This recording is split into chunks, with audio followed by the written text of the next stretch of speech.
جس علاقے میں اس وقت یہ واقعہ رونما ہوا ہے وہاں پر کتنی یہ تنظیمیں اسٹرانگ ہیں؟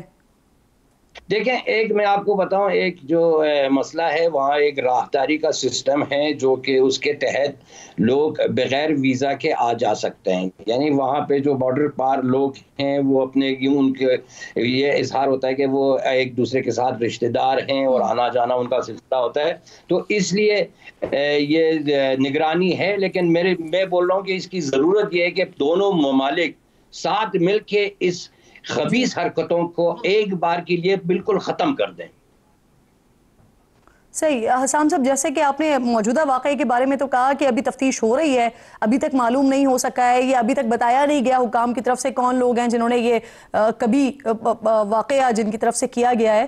لیکن ایک واقعہ جنوری میں بھی پیش آیا تھا سراوان کے علاقے میں. اس بار 8 پاکستانی ہیں، اس بار 9 پاکستانی تھے، ان کو بھی اسی طرح سے قتل کیا گیا تھا، گھروں میں گھس کر مارا گیا تھا.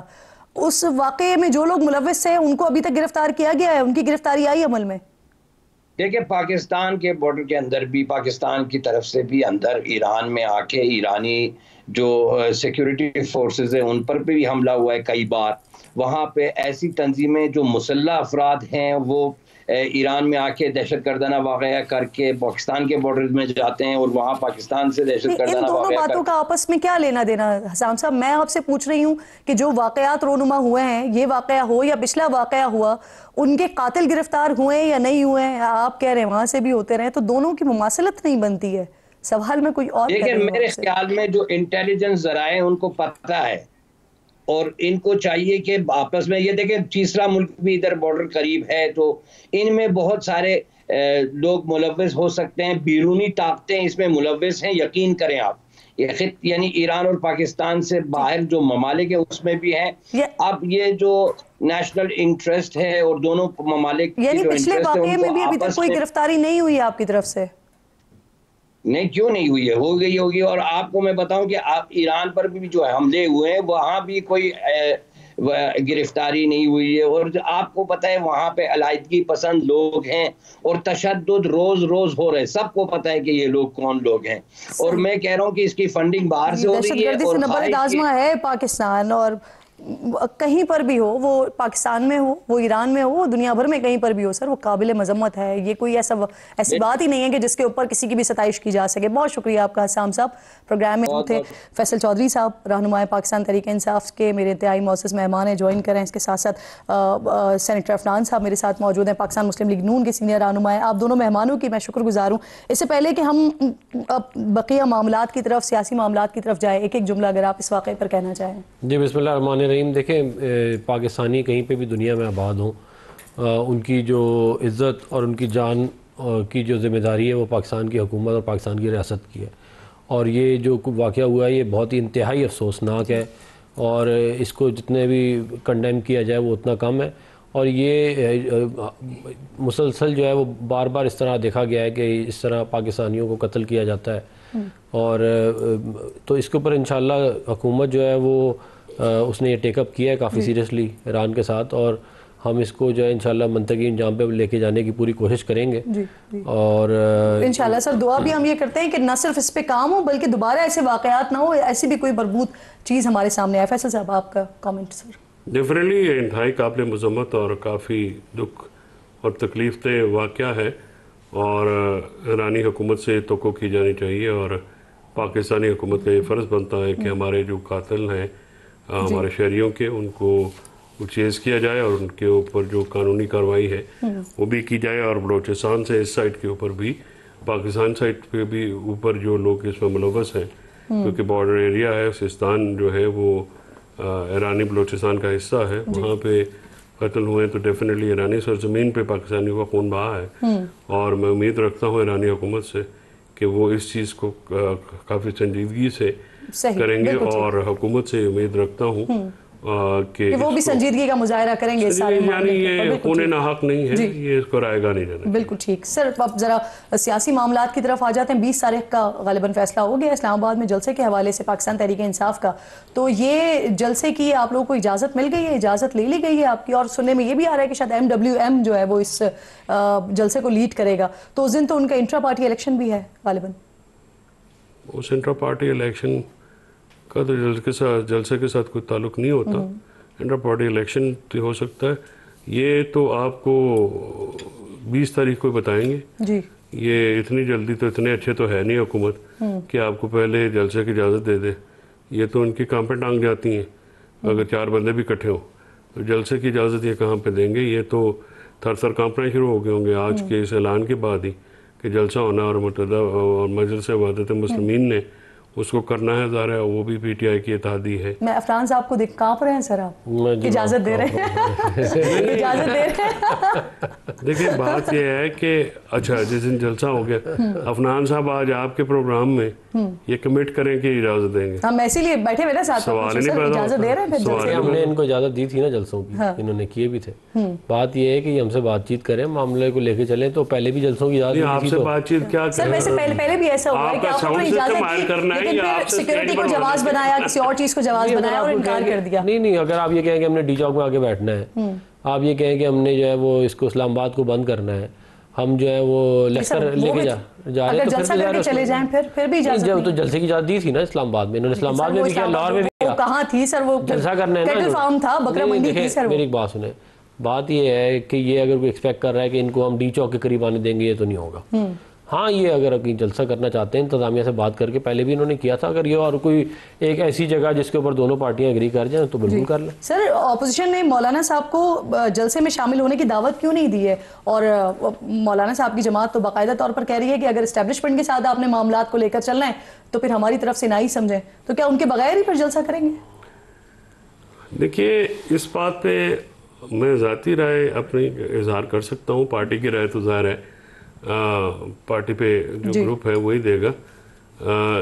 مولانا صاحب 19 اور 20 کو ایک تو ان کی مجلس عاملہ کا اجلاس بھی لاہور میں ہے, تو جلسہ پہلے تو یہ ہونے نہیں دیں گے. یہ میں آپ کو لکھ کے دینے کو تیار ہوں کہ یہ بالکل کسی بھی پولیٹیکل جمہوری ایکٹیویٹی کی اجازت دیتے نہیں ہیں. ٹھیک ہے, اور یہ بالکل نہیں دیں گے. آج سندھ میں ایک چھوٹا سا کنونشن تھا, اس میں بھی پولیس نے دھاوا بولا. ٹھیک ہے, تو یہ جو حکومت میں شامل جماعتیں ہیں یہ تحریک انصاف کو سیاست تو سر ویسے پی ٹی آئی کو زیادہ سوٹ نہیں کرتا ہے کہ جب حکومت آپ کے کسی ایونٹ کے اندر رکھنا ڈالنے کی کوشش کرتی ہے تو وہ اس کی اور ہائپ بڑھ جاتی ہے؟ نہیں دیکھیں, یہ سوٹ کرنا تو نہیں ہوتا. ظاہر ہے پولیٹیکل ایکٹیویٹی کی اجازت ہونی چاہیے, آئینی اور قانونی حق ہے اس کے اوپر روک تھام کرنا. دنیا بھر میں جو جمہوریت میں تو لوگوں کو پولیٹیکل ایکٹیویٹی کی پرامن پولیٹیکل ایکٹیویٹی کی اجازت ہوتی ہے. ابھی عفنان صاحب نے کہا کہ ہم نے جلسے کی اجازت دی بھی, ڈی چوک میں آنے کا کسی نے کہا ہے آپ کو؟ کوئی آپ سے, اب آپ یہ کہہ رہے ہیں ہم سے گفتگو سر کوئی جگہ کا تعین کریں گے؟ جگہ کا تعین تو ظاہر ہے ہم یا تو G9 میں غالباً ہم بھی دیں گے, G9 میں دے دیں گے. G9 میں اجازت دے دیں گے. G9 میں تو میں نہیں سمجھتا ملے گی, لیکن باہر اسلام آباد سے تھوڑا ذرا مضافاتی. نہیں تو کہاں پہ کر لیں, اسلام آباد کا جلسہ پشاور میں جگہ مختص کر دیں. اسلام آباد کے مضافاتی علاقوں میں جو ہے جو مضافاتی علاقوں میں پنڈی میں کر لیں. پنڈی میں نہیں کریں, ادھر کر لیں, ہم نے جہاں پہلے کیا تھا جہاں پہ. لیکن یہ دیکھیں, یہ تو ڈی سی سے آپ لوگ آپ اپنی اپلیکیشن دیں, اور دیکھیں آپ لوگوں سے خطرہ یہ رہتا ہے کہ آپ لوگ حملہ کر دیں گے ڈی چوک کے اوپر. اب G9 ڈی چوک سے بہت قریب ہے, آپ کو پتہ ہی ہے اس بات کا, تو وہاں پہ تو میں نہیں سمجھتا کہ معاملہ ہو پائے گا. نہیں تو ڈی چوک پہ حملہ آپ جا کے بندے مار دیتے. کوئی بندے مارے ہی نہیں, اگر وہ لاشیں دکھائیں یا کہتے ہیں کدھر ہے, اگر 17 لاشیں ہیں. چلیں آج نہیں تو کل آپ کو نظر آ جائے. چلیں وہ دکھا دیں آپ. 45 لوگ آپ لوگوں نے شہید کیے تھے TLP کے, جب وہ لوگ آ رہے تھے اسلام آباد پہ, پھر ان کا بھی حساب دیں. بات یہ ہے کہ میں یہ سمجھتا ہوں کہ آپ احتجاج کرنا کا آپ کا رائٹ ہے, اور وہ آپ کو ایکسرسائز بھی کرنا چاہیے, لیکن ذمہ داری کے ساتھ کرنا چاہیے. سر خان صاحب کو 15 اپریل کو سیشن کورٹ میں پیش ہونا ہے, اور جیل انتظامیہ جو ہے انہوں نے اس حوالے سے سیکورٹی بھی مانگ لی ہے. کیا کریں گے, کیا اجازت مل جائے گی, ہو جائے گا, یا پھر اگین وہ ویڈیو لنک سے کام چلایا جائے گا؟ دیکھیں میں اس کے اوپر ظاہر ہے کوئی مجھے ایگزیکٹ اس کے بارے میں نالج نہیں ہے, کیا کہتے ہیں اسپیسیفک کیس کے اوپر کہ وہ ان کو آنے دیں گے کہ نہیں آنے دیں گے. لیکن بہت دفعہ جو ہے وہ عمران خان صاحب بہت سارے کیسوں میں پیش بھی ہوئے ہیں, اور بہت ساروں کی ہیئرنگ جو ہے وہ آن لائن بھی ہوئی ہے. ٹھیک سر, آئیں گے عمران خان ویسے؟ یہ لائیں گے, میں آپ کو بتا رہا ہوں, یہ نہیں لائیں گے. عمران خان صاحب کو ویڈیو لنک کی بھی اجازت نہیں دیں گے. اچھا, یہ عمران خان صاحب کی تصویر سے, آواز سے, شبیہ سے ان کو خوف آتا ہے. یہ آج میں صبح کچھ ریسرچ کر رہا تھا ویسے ہی, تو میں نے کہا میں میاں صاحب کی تو دیکھوں کہ جو ہے سینیٹر صاحب بڑا شور مچاتے ہیں. تو کیا صورتحال تھی؟ تو پتہ لگا کہ وہ ایک وقت میں 50 لوگ ان کے ورکرز ملتے تھے, ساتھ میں صحافی علیحدہ ملتے تھے, 3 دفعہ فیملی ملتی تھی ہفتے میں میاں صاحب کو, اور دللے سے ملاقات ہوتی تھی. اور اس کے بعد یہ پلیٹلیٹس گرنے سے کی سازش سے پہلے کا واقعات ہے. اور میاں صاحب نے کوئی 3-4 مہینے گزارے. 4 مہینے کیسے گزارے ہیں اس میں؟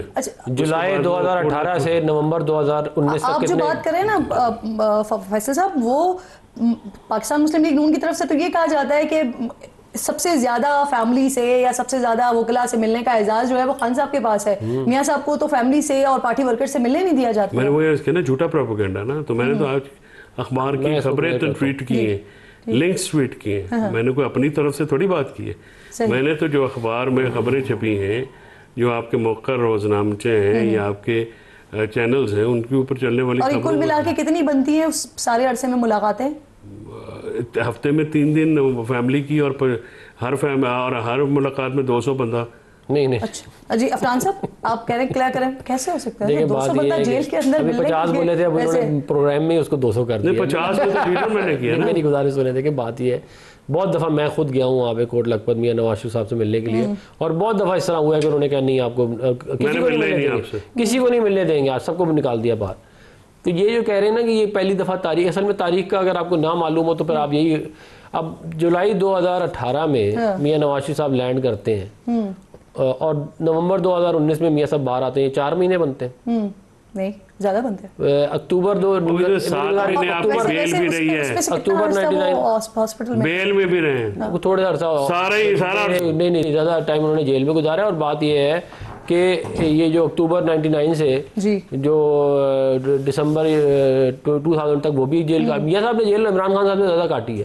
بعد ہمیں آپ ایسے کہہ رہے ہیں جیسے آپ کو لیٹر میں زیادہ ابھی تک 7 مہینے بیل والا بیچ میں سے کھا گئے. کوئی نہیں, وہ تو پھر عمران خان صاحب کی بھی عیاشی چل رہی ہے, جملہ ابھی کاؤنٹ ہی نہ کرے. کہا تھا کہ وہ منع کر دیتے ہیں کہ ملنا نہیں ہے یہ بات, لیکن شیر افضل مروت صاحب یہاں پہ کنفرم کر کے گئے. وہ کہہ رہے ہیں کہ کئی دفعہ ایسا ہوا, کیونکہ وہ دیکھ رہے ہوتے تھے ملاقاتوں کے معاملات کو, تو بہت سارے لوگ جاتے تھے اندر ملنے کے لیے, خان صاحب ان سے منع کر دیتے تھے, اور پارٹی کے قداور شخص تو پھر باہر آ کے ہمیں یہ کہنا پڑتا تھا کہ جیل انتظامیہ جو ہے وہ جانے نہیں دے رہی ہے. تو یہ خان صاحب کے لیے تو آپ کی پارٹی کے اندر سے ہی بات ہوئی ہے.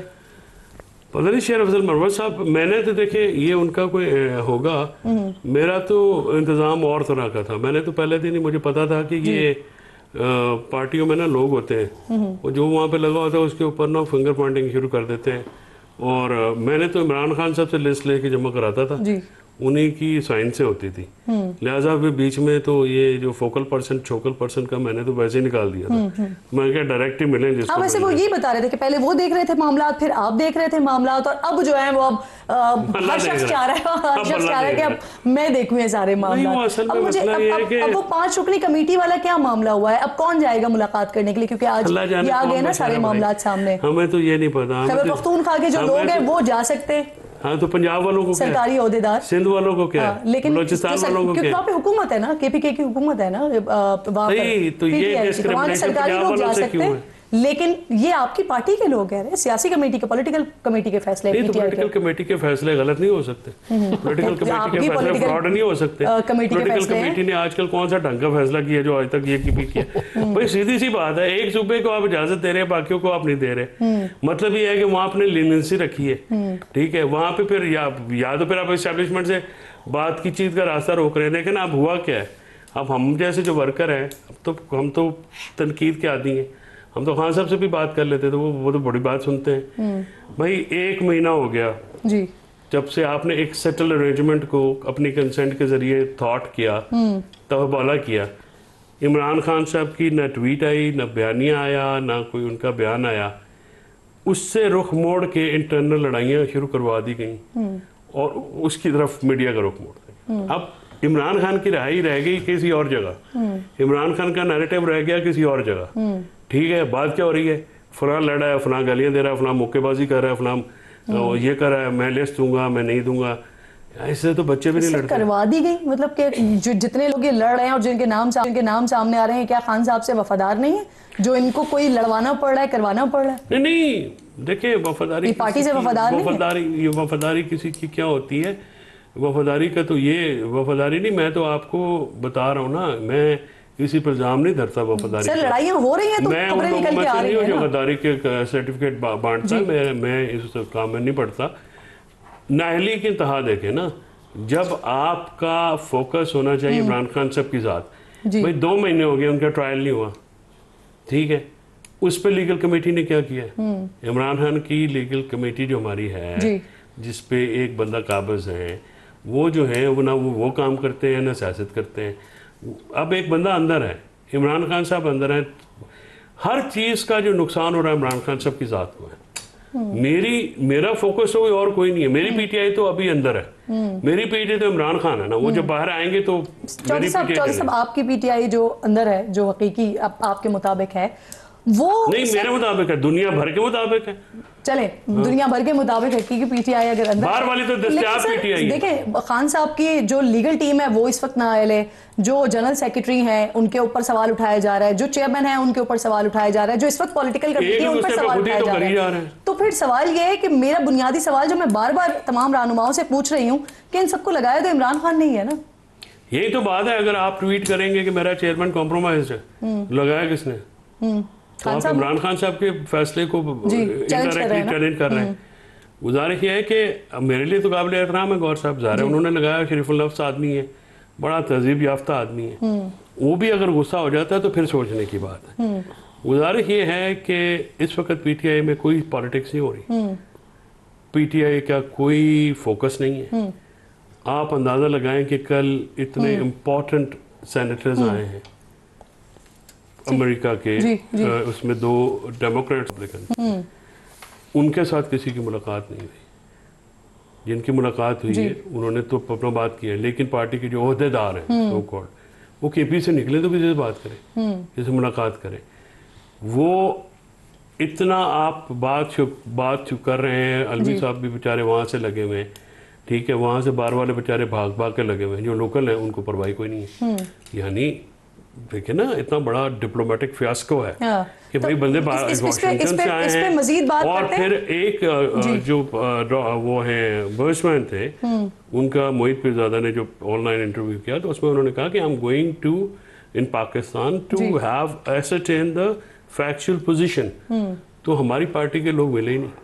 تو اب اگین بات یہ ہے نا سر کہ آپ کی پارٹی کے اندر یہ نااہلیاں آپ کی پارٹی کے اندر ہی ہو رہی ہیں نا چودھری صاحب، تو پھر اس پہ یہ کہنا تو شاید نہیں بنتا نا کہ کروایا جا رہا ہے یا لڑائیاں کروائی جا رہی ہیں، تو پارٹی کے اندر ہی ہو رہا ہے۔ لیکن آپ نے بڑی امپورٹنٹ بات کی ہے کہ جو کچھ ہو رہا ہے، جو کر رہے ہیں جی وہ خود کر رہے ہیں یا وہ ان سے ہو رہا ہے یا کوئی کروا رہا ہے، یہ تو دیکھیں نا نقصان تو عمران خان کا ہے، باقی تو میں نے افنان صاحب آپ سے پوچھنا ہے اس پر کہ یہ اسٹیبلشمنٹ کے ساتھ جو معاملات کی کوششیں پاکستان تحریک انصاف کی طرف سے ہو رہی ہیں، حکومت کو کوئی اعتراض نہیں ہے اس پر، یا حکومت کے علم میں یہ معاملات ہیں؟ کامران مرتضیٰ صاحب بھی جوائن کر رہے ہیں، میں آپ کو بھی شکر گزار ہوں سر، آپ کو خوش آمدید کہوں گی پروگرام میں۔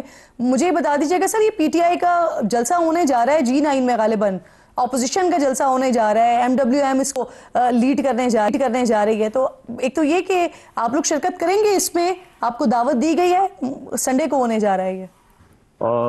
میرے خیال میں نہ تو دعوت دی گئی ہے اور نہ ہم اس میں شرکت کر پائیں گے۔ اس کی وجہ ہے کہ 19 اور 20 کو ہمارا لاہور میں اجلاس ہے، اور اس میں ہم نے فیصلہ کرنا ہے کہ ہم جو اتحاد کا حصہ کسی کا بنیں گے یا نہیں بنیں گے، یا اگر بنیں گے تو کس طرح سے بنیں گے، کن شرائط پر بنیں گے، کس کے ساتھ بنیں گے، ساتھ چلیں گے نہیں چلیں گے، یہ سارے فیصلے 19-20 کو ہونے، اور وہ جو ہے نا وہ 19 اور 20 کا جو سیشن ہے یہ ایکسٹینڈیبل ہے، 21 کے لیے بھی جو ہے نا وہ انفارم کیا ہوا ہے کہ سر ساتھ ساتھ آل پارٹیز کانفرنس کی بھی بات ہو رہی ہے، تو اس حوالے سے کیا آپ کی پارٹی کو اعتماد میں لیا گیا ہے؟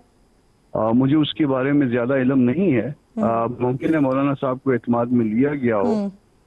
میں چونکہ صرف اس میں جے یو آئی اور پی ٹی آئی کے درمیان جو معاملات تھے اس سے متعلق معاملات کو جو ہے دیکھ رہا ہوں، تو ہو سکتا ہے ڈائریکٹلی مولانا صاحب کو یہ بات بتائی گئی ہو۔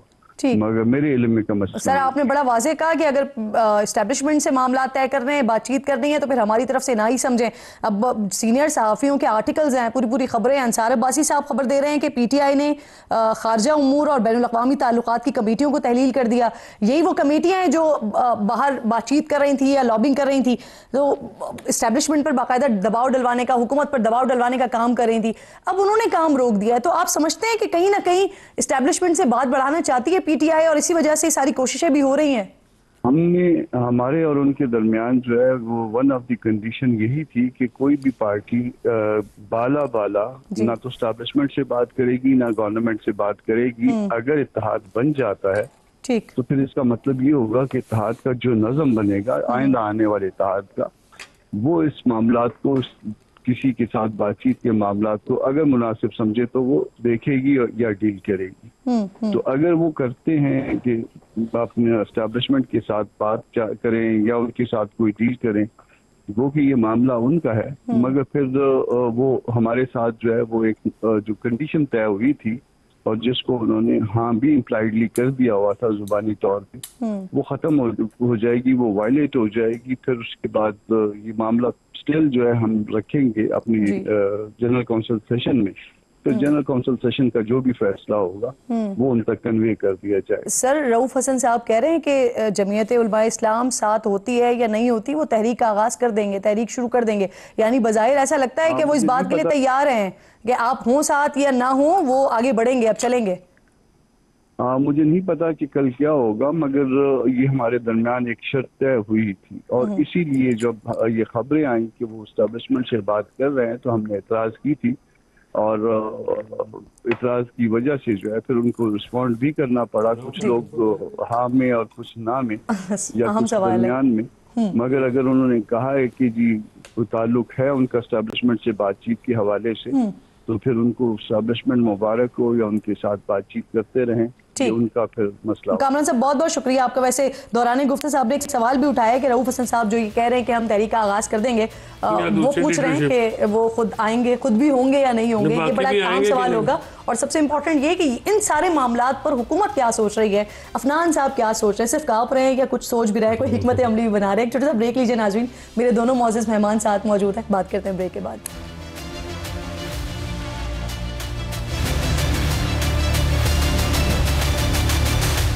پروگرام میں ایک بار پھر آپ کو خوش آمدید کہتی ہوں. میرے دونوں معزز مہمان ساتھ موجود ہیں. افنان صاحب آپ کے لیے سوال چھوڑ کر گئی تھی، یہ جو باتیں ہو رہی ہیں پچھلے 1-1.5 ہفتے سے ذرا اس میں زیادہ تیزی آ گئی ہے، جب کچھ آرٹیکلز بھی آ گئے، کچھ خبریں بھی آ گئی. انصار عباسی صاحب کی بھی خبر آئی، جاوید چودھری صاحب نے بھی اس پر آرٹیکل لکھ دیا، کچھ لوگوں کے بارے میں انہوں نے بتایا، اور پھر کچھ باتیں ایسی بھی ہوئیں جس میں وزیر اعلیٰ صاحب نے جب کچھ انٹرویوز دیے تو انہوں نے کہا کہ 90% تک 99% تک معاملات طے پا چکے تھے، لیکن پھر کہیں نہ کہیں مسائل ہو گئے. اب شاید دوبارہ پی ٹی آئی اس طرف جا رہی ہے. آپ لوگ کے علم میں ہے کچھ ہو رہا ہے، کچھ ملاقاتیں ہوئی ہیں، ہو رہی ہیں، ہونے والی ہیں؟ دیکھیں ملاقاتیں وغیرہ تو شاید انگیجمنٹ تو چلتی رہتی ہیں، یہ صحیح بات ہے، اور وہ سب کو لگائے رکھتے ہیں کہ سب اپنے اپنے اس میں رہیں کہ جی ہو جائے گا کچھ. اچھا وہ چلتی رہتی ہے اس میں، مطلب کہ کسی کو کیا. لیکن میں یہ سمجھتا ہوں کہ کوئی ابھی کوئی ایسا نہیں. آپ کو یقین دہانی ہے کہ باقی سب کو لگا کے رکھنا ہے؟ میں یقین دہانیوں کی بات ہی نہیں کر رہا، میں تو جو پولیٹیکل اسیسمنٹ اس کے حساب سے آپ کو کہہ رہا ہوں کہ میں نہیں سمجھتا کہ ابھی کوئی معاملہ ہے. اس کی وجہ یہ ہے کہ جو باتیں عمران خان صاحب کہہ چکے ہیں اس کے بعد ریپروچمنٹ جو ہے وہ بہت مشکل ہے. آپ یاد کریں نا ان کے بیانات کیا سارے آپ کو یاد ہی ہوں گے. لیکن پاکستان میں ناممکن تو نہیں، میں ناممکن تو میں ناممکن نہیں کہہ رہا، میں یہ کہہ رہا ہوں کہ اس پاسبلٹی کی پروبیبلٹی لو ہے. اچھا ہاں جی. مجھے یہ وہ وقت بھی یاد ہے کہ جب میاں صاحب نہیں تھے اور ان کی سیاست کے لیے کہا جاتا تھا کہ وہ بالکل ختم ہو گئی. میں تو یہ نہیں کہہ رہا ختم ہو گئی ہے، میں یہ بھی نہیں کہہ رہا، میں یہ کہہ رہا ہوں کہ یہ پروبیبلٹی اس کی کم لگ رہی ہے اس وقت، ہو سکتا ہے آگے 6 مہینے بعد. ابھی کچھ عرصہ پہلے جب حکومت اور پی ٹی آئی کے درمیان مذاکرات کے 3 دور ہوئے تھے، آغاز ہوا تھا، تو یہ جو ملاقاتوں کے حوالے سے اب کچھ لوگ بتا رہے ہیں، یہ اس وقت بھی ہو رہی تھی؟ یہ ملاقاتیں تو ہر وقت چلتی رہتی ہیں، کوئی نہ کچھ ملاقاتیں تو چلتی رہتی ہیں. وہ تو دیکھیں وہ تو کوئی نہ کہیں آپ لوگ ملتے ہیں آپس میں. بات یہ ہے کہ جو پولیٹیکل معاملات ہیں ان کو اگر آپ دیکھیں تو پھر آپ کے اسیسمنٹ اس کے اوپر بہتر آپ کر سکتے ہیں. دیکھیں بات یہ ہے کہ جو کوئی خواہشات ہیں عمران خان صاحب کی وہ پوری کرنا کسی کے بس میں ہوگا، اتنا آسان تو نہیں ہے نا یہ کہتے ہیں.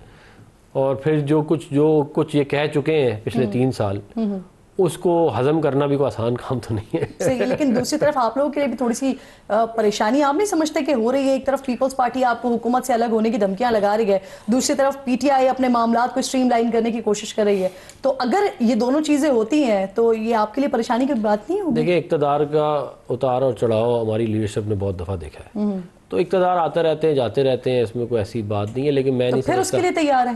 نہیں, ہم تو ہمیشہ تیار رہتے ہیں, ہر وقت تیار رہنا چاہیے اس کام کے لیے, لیکن میں نہیں سمجھتا کہ ابھی کوئی مستقبل قریب میں کوئی ایسا معاملہ ہوتا ہوا نظر آ رہا ہے. اچھا ٹھیک. فیصل صاحب, ایک تو ہم جو بات کر رہے تھے ابھی, آپ نے ایک جملہ ایڈ کیا اس کے اندر کہ رؤوف حسن صاحب خود وہاں پر ہوں گے یا نہیں ہوں گے, تو یہ کیا مطلب لیڈرشپ نہیں ہوگی؟ اور ساتھ ساتھ یہ کہ اعظم سواتی صاحب بیان دیتے ہیں, اسٹیبلشمنٹ سے مذاکرات پر بیان دیتے ہیں, سلمان اکرم راجہ صاحب کہتے ہیں کہ ان کی ذاتی کوشش ہے, پارٹی کا کوئی تعلق نہیں ہے, رؤوف حسن صاحب کہتے ہیں ہم ریاست سے ڈائلاگ کرنا چاہتے ہیں.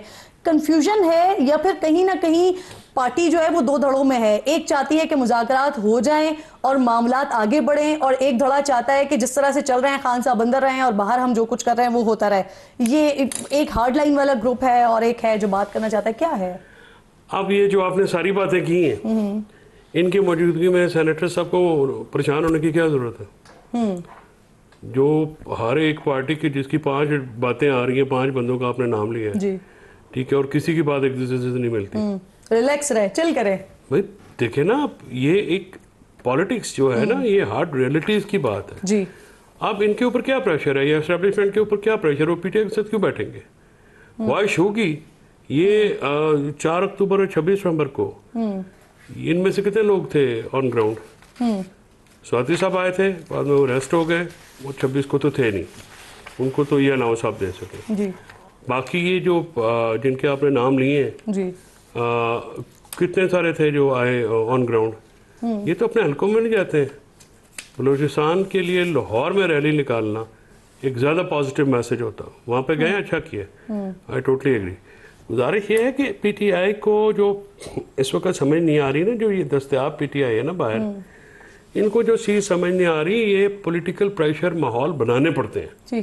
یہ پہلے آپ کو, جیسے ابھی آپ نے کامران مرتضیٰ صاحب کی بات کی ہے, اب مجھے یہ بتائیں کہ جس دن مشترکہ علامی اسد قیصر کے گھر پہ کھانے کا ہوا, جی, تو پرائم منسٹر گئے تھے مولانا صاحب کے گھر پہ, تو کوئی پریشر محسوس ہوا تھا تو گئے تھے. آپ کیوں نہیں جاتے؟ اس کی وجہ یہ ہے کہ جب آپ نے ایک لوکل پریشر ہی کوئی نہیں ہے آپ کے اوپر, انٹرنیشنل پریشر تو ہے آیا کوئی نہیں.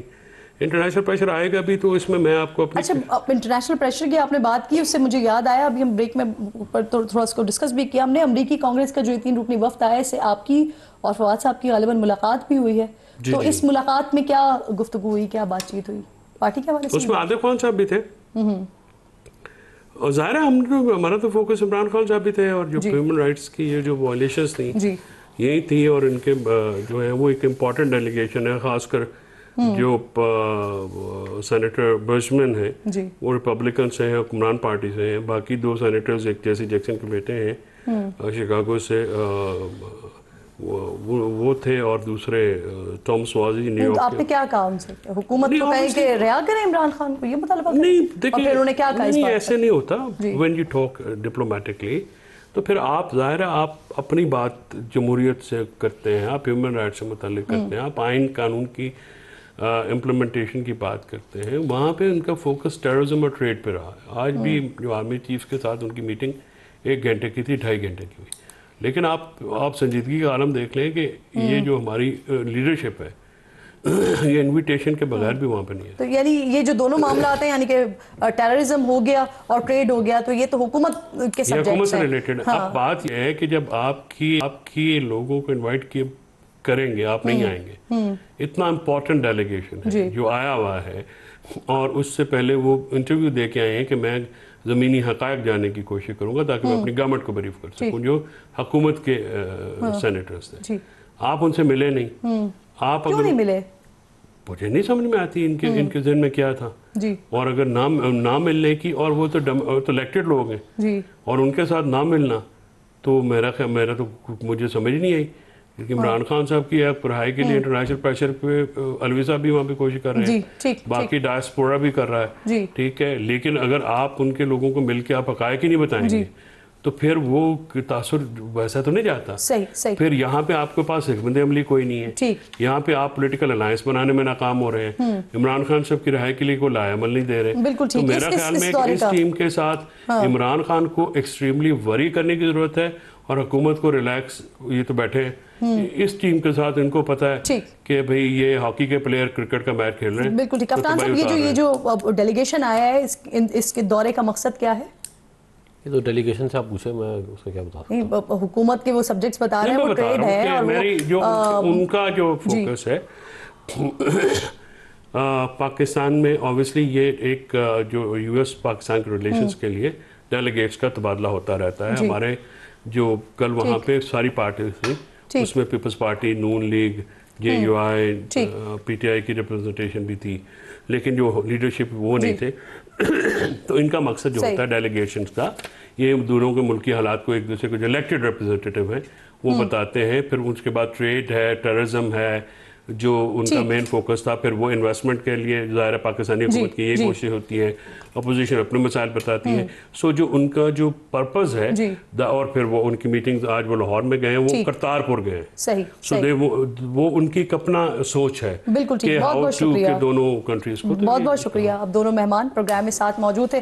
اہم گفتگو ہو رہی ہے, ایک تذکرہ بھی ہو گیا ٹریڈ کے حوالے سے. کل ایک بڑی اہم کانفرنس بھی پاکستان میں ہونے جا رہی ہے, اس پر بھی بات کریں گے. لیکن اس سے پہلے ٹریڈ کی بات ہوئی تو ٹیرف سے مجھے یاد آیا کہ کیا ٹیرف وار میں امریکہ نے چین کے سامنے اب گھٹنے ٹیک دیے ہیں؟ کیا چین کے جوابی بھاری ٹیرف نے ٹرمپ کو شکست ماننے پر مجبور کر دیا ہے؟ کیا ساری دنیا کو اپنے ایک آرڈر سے ہلا کر رکھ دینے والے امریکی صدر کو چینی صدر نے جھنجھوڑ کر رکھ دیا ہے؟ صدر ٹرمپ نے کل رات اچانک سے اسمارٹ فونز, لیپ ٹاپس, میموری کارڈز اور دوسرے آلات کو نئے اور بھاری بھرکم ٹیرف سے مستثنی قرار دیا ہے. امریکی کسٹم اینڈ بارڈر پروٹیکشن کے نوٹس کے مطابق یہ استثناء ان مصنوعات پر لاگو ہوگا جو 5 اپریل سے امریکہ میں داخل ہوں یا گوداموں سے نکالی جائیں گی.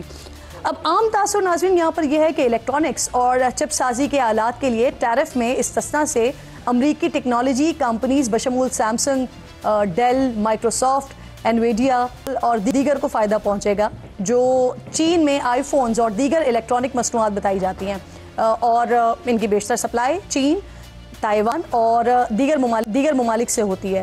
اطلاعات کے مطابق امریکہ 80% الیکٹرانکس چین سے درآمد کرتا ہے, اور ایپل کمپنی کے 90% اسمارٹ فونز بھی چین میں ہی بنتے ہیں. یوں ماہرین کا کہنا ہے کہ صدر ٹرمپ کا اسمارٹ فونز, لیپ ٹاپس, میموری چپس اور دوسرے آلات کو ٹیرف سے مستثنی قرار دینے کا فیصلہ ایسے وقت میں سامنے آیا ہے جب ٹیکنالوجی کمپنی خصوصاً ایپل چینی پیداوار پر انحصار کے باعث شدید دباؤ کا شکار ہے. مختلف رپورٹس بتا رہی ہیں کہ ایپل کے پاس امریکہ میں صرف 6 ہفتوں کا اسٹاک موجود ہے, جس کے بعد ایپل مصنوعات کی قیمتوں میں بے پناہ اضافہ ناگزیر ہو جاتا.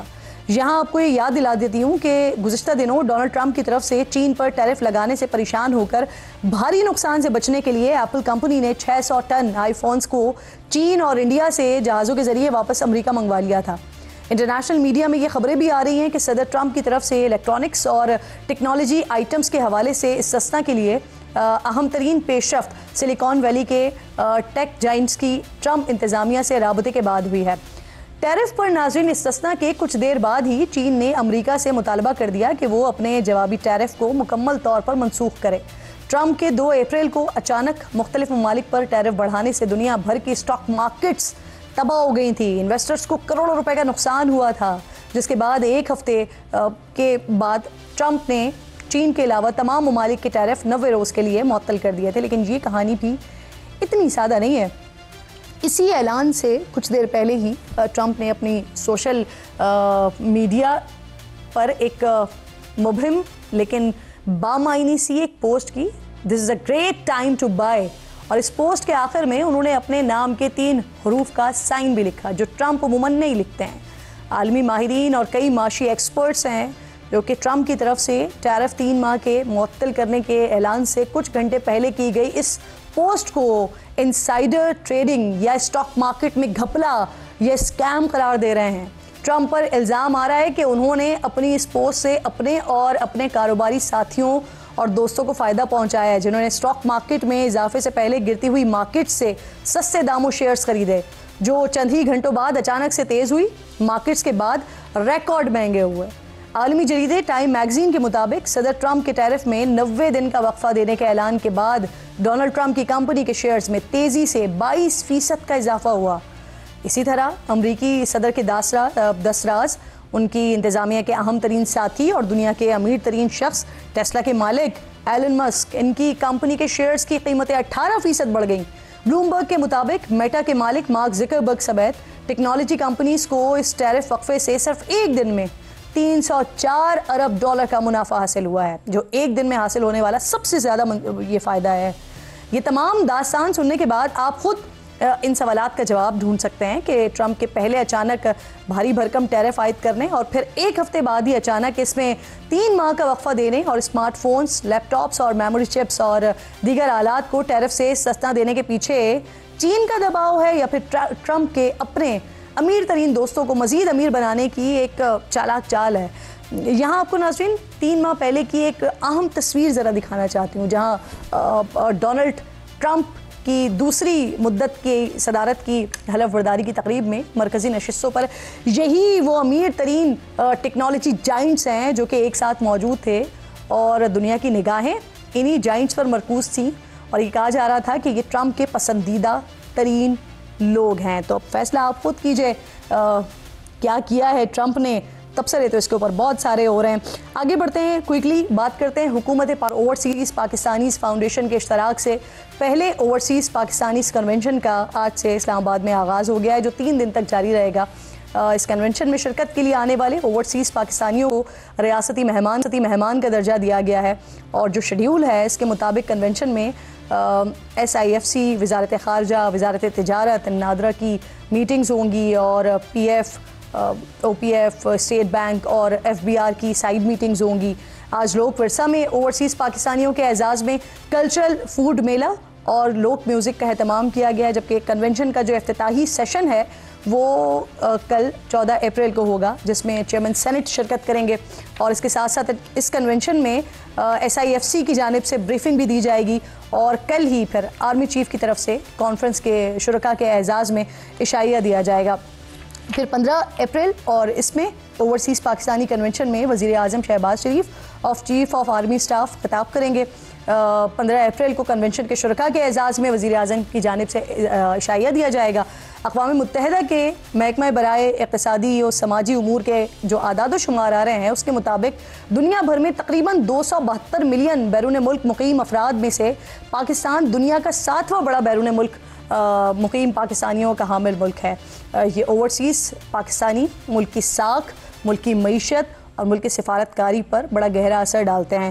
انہی اوورسیز پاکستانیوں کی $26 ارب سے زائد کی ترسیلات زر قومی ترقی میں بڑا اہم ترین رول پلے کرتی ہیں۔ اس پر بات کرنے کے لیے پروگرام میں میرے انتہائی معزز مہمانوں میں اسر بخاری صاحب ساتھ موجود ہیں، جو کہ پاکستان فارن انویسٹمنٹ کونسل سے آپ کا تعلق ہے۔ وقار ملک صاحب اوورسیز پاکستانی CEO ہیں۔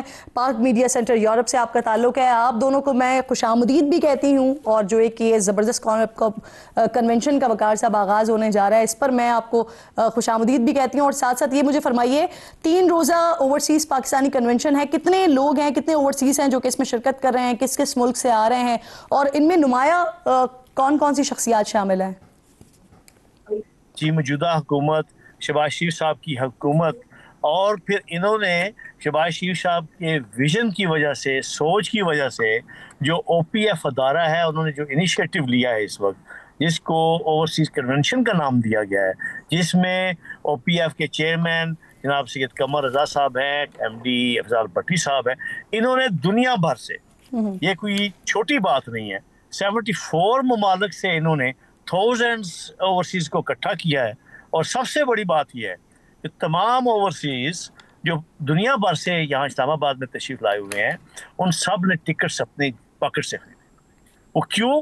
صرف اور صرف انہیں اپنے ملک سے محبت ہے، اپنے ملک سے پیار ہے، وہ یہ الفت انہیں کھینچ کے یہاں پہ لے کے آئی ہے تاکہ ہم اپنے روشن پاکستان کو دیکھ سکیں۔ ازور شاہ بخاری صاحب بھی مجھے جوائن کر رہے ہیں. کل جو کانفرنس ہو رہی ہے جس کا آغاز ہو چکا ہے اس پر بات کرنے کے لیے. اسفر صاحب آپ ان شخصیات میں سے ہیں جن کو نہ صرف یہاں پاکستان میں اسمبلی میں باقاعدہ طور پر آپ کی پذیرائی ہوئی بلکہ ای یو میں بھی آپ کی بحیثیت پاکستانی اور وہاں پر بھی آپ کی پذیرائی ہوئی ہے. اب یہ بتائیے جو اوورسیز پاکستانی فاؤنڈیشن ہے 46 سال پہلے 1979 میں وجود میں آئی تھی لیکن اتنے سالوں میں کوئی کانفرنس نہیں ہوئی. پہلی مرتبہ اوورسیز پاکستانی کنونشن اس کی ضرورت کیوں پیش آئی ہے سر؟ شکریہ کرن. میں سمجھتا ہوں کہ دیر آید درست آید، یا پہلے کیوں نہیں ہوئی ہمیں اس کو چھوڑ دینا چاہیے. اور المیہ تو یہی ہے کہ وہ سیاسی جماعتیں جن کے باضابطہ طور پر تقریباً ہر ان ممالک میں جہاں پر اوورسیز پاکستانی موجود ہیں ان کے باقاعدہ دفاتر موجود ہیں ان رجسٹرڈ پولیٹیکل پارٹیز. لیکن چلیں ہم اس بحث میں نہیں جاتے کہ یہ اتنی دیر سے کیوں. لیکن پاکستانی ڈائسپورا اس ملک کے باہر رہنے والا وہ اس ملک کی ہمیشہ سے معاشی شہرگ رہا ہے. اور میں سمجھتا ہوں کہ وہی جو $30 بلین جو ریمیٹنس کی شکل میں پاکستان آتے ہیں وہی اس ملک کی مخدوش معاشی حالت کو جو ہے وہ ایک سنبھالا دیے ہوئے. تو چلیں دیر آئے درست آئے. اب اس کے اوپر جو ہے وہ کس نے انعقاد کیا اور دیر سے کیوں کیا اور اس بحث میں ہم نہیں پڑھتے.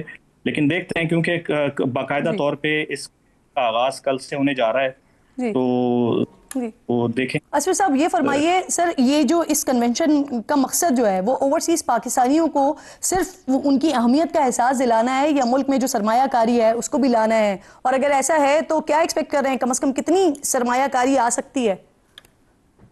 دیکھیں اس کا تو یہ کل باقاعدہ طور پہ اس کا جو ہے وہ شروعات ہوگی کل، اور پھر جب سر جوڑ کے بیٹھیں گے تو پھر ہی کچھ کہہ سکیں گے کہ ادھر گورنمنٹ سیریس ہے اور کن جو ہے کس انڈسٹری کے اندر جو ہے وہ کتنی مراعات حکومت فراہم کرتی ہے. کیونکہ پاکستان کا جو عمومی طور پہ جو پاکستان میں جو مسائل ہیں پاکستان میں سرمایہ کاری کے توسط سے، تو وہ ظاہر ہے ان سب کا پہلے بغور تجزیہ لینا پڑے گا. کوئی بھی سرمایہ کار پاکستان میں کیا کہیں بھی ظاہر ہے براہ راست جب تک ان کے جو فورن انویسٹمنٹ کے جو مد میں جو عوامل ہیں.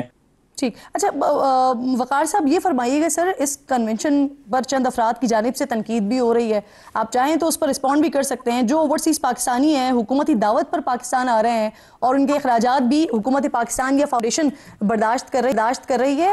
آپ نے بتایا کہ وہ خود اپنے خرچے پر پاکستان آ رہے ہیں اس کنونشن میں شرکت کے لیے. جی میں آپ کو یہ بتانا چاہوں گا کہ جب بھی کوئی اچھا کام ہوتا ہے تو اس کی کرٹیسزم جو ہے وہ نہ صرف ضرورت ہوتی ہے بلکہ لوگ بہت زیادہ کرٹیسائز کرنا شروع کر دیتے ہیں، جس سے اچھے نتائج برآمد ہوتے ہیں. اور کرٹیسزم ہونی چاہیے. اور جو ہمارے دوست کرٹیسائز کر رہے ہیں اس کنونشن کو، اللہ انہیں ہدایت دے، لیکن انہیں یہ سب سے پہلے پاکستان کی بنیاد کے اوپر بات کرنی چاہیے. آج اگر اوورسیز پاکستانی اپنے خرچے کے ساتھ یہاں پر اتنی زیادہ تعداد میں 74 ممالک سے اس اپنے سونی دھرتی پر آئے ہیں تو انہیں خوش آمدید کہنا چاہیے، نہ کہ کرٹیسائز کیا جائے. وہ لوگ اگر اپنے خرچے پہ آئے ہیں تو وہ یہاں پہ آ کے نہ صرف سرمایہ کاری کریں گے بلکہ وہ یہاں پہ آ کے دیکھ رہے ہیں کہ افواج پاکستان اور حکومت پاکستان کس طرح اس ملک کو مضبوط کیے جا رہی ہے. آج پاکستان خوشحالی کی طرف امڑ رہا ہے اور پاکستان ترقی کی راہ پہ گامزن ہے، جس کی صدا ہمیں یورپ اور یو کے میں اور بیرون ملک میں ملتی رہتی ہے. اور اس کو اپنی آنکھوں سے دیکھنے کے لیے سمندر امڑ آیا ہے، اور یہ وہ سمندر ہے جو پاکستان کے سفیر ہیں، جو پاکستان کے امیج کو بحال کرتے ہیں. میں یہ سمجھتا ہوں کہ یہ بالکل درست بات سر، نہ صرف پاکستان کے امیج کو بحال کرتے ہیں بلکہ بہت بڑا کردار معیشت کی بہتری میں اوورسیز پاکستانیوں کا ہوتا ہے، جو وہ ریمیٹنسز اپنے گھر والوں کے لیے بھیجتے ہیں، وہ ایک بہت بڑا کردار ادا کرتی ہے، اور اوورسیز پاکستانیوں کا جو کردار ہے اس کو اوبلائج کرنے کی بھی ضرورت ہے، اور یہی سب کچھ اس سے کنونشن میں، اس کانفرنس میں ہونے جا رہا ہے۔ بہت شکریہ آپ کا وقار ملک صاحب، اسفر شاہ بخاری صاحب ساتھ موجود تھے۔ وقت ختم ہو گیا ہے پروگرام کا، انشاءاللہ ناظرین سے ملاقات ہوگی جمعے کو۔ اپنا اور اپنے ملک کا خاص خیال رکھیے، فلسطین کو اپنی دعاؤں میں یاد رکھیے۔ اللہ نگہبان۔